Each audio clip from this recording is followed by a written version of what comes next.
Agora, destaque internacional. O governo do Irã prometeu uma forte resposta às sanções dos Estados Unidos, aliados econômicos do país asiático. Nosso editor Fabrício Naitsky nos estúdios.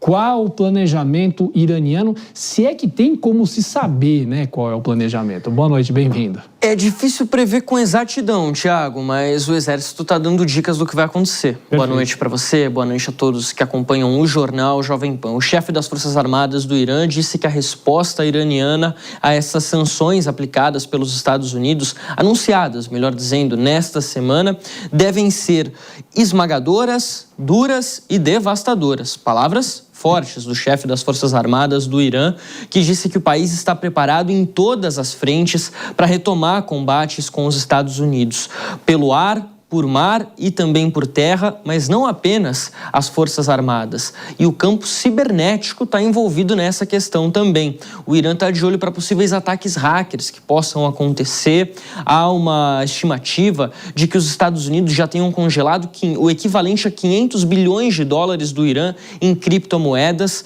Então isso tudo está sendo discutido também. Isso tudo está na pauta do exército iraniano para uma possível retomada dos combates com os Estados Unidos. Indica uma mudança de postura que a gente já falou aqui nessa semana, Thiago, que o Irã pode deixar de fazer ataques apenas de retaliação, quer dizer, esperar os Estados Unidos atacarem, para aí sim atacar bases americanas no Oriente Médio e o Irã tomar a dianteira nesse confronto. O Irã partir para cima para pressionar os Estados Unidos militarmente. Há toda uma questão de logística que a gente já tem destacado. O USS George Washington o USS Abraham Lincoln precisou voltar para a base em San Diego. O USS George Washington, um porta-aviões, chegou anteontem no Oriente Médio como substituto à embarcação.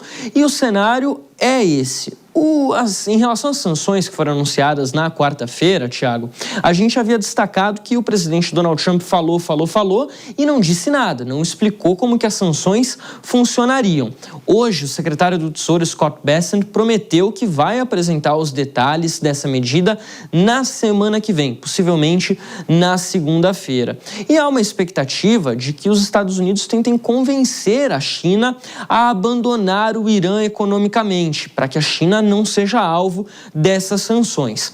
Hoje, o governo chinês já disse que as sanções não têm muitos efeitos práticos e que esse não é o caminho para encerrar o conflito. Pediu por negociações diplomáticas entre Estados Unidos e Irã. Quem deu uma resposta um pouco mais dura, desdenhando da situação norte-americana, foi o ministro das Relações Exteriores, Abbas Araqchi, que afirmou que os Estados Unidos só estão aplicando essas novas sanções, essa guerra econômica, para tirar a atenção da crise no país. A dívida pública dos Estados Unidos bateu 40 trilhões de dólares pela primeira vez na história nessa semana e isso preocupa muito o governo norte-americano, é claro.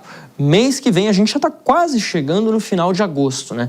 No final de setembro vai ter reunião entre Xi Jinping e Donald Trump lá na Casa Branca, lá em Washington. O líder chinês vai aos Estados Unidos para se encontrar com Donald Trump e eles devem discutir, entre tantos assuntos que eles têm para falar, a questão do Irã. Mas é difícil de imaginar que o Irã será abandonado completamente pela China. Até porque a China é uma grande esponja de petróleo. Ela precisa comprar petróleo no mundo todo. O Irã tem muito petróleo a oferecer. Antes da guerra, 80% do petróleo do Irã ia para a China. Esse fluxo mudou, mas essas negociações podem ser retomadas.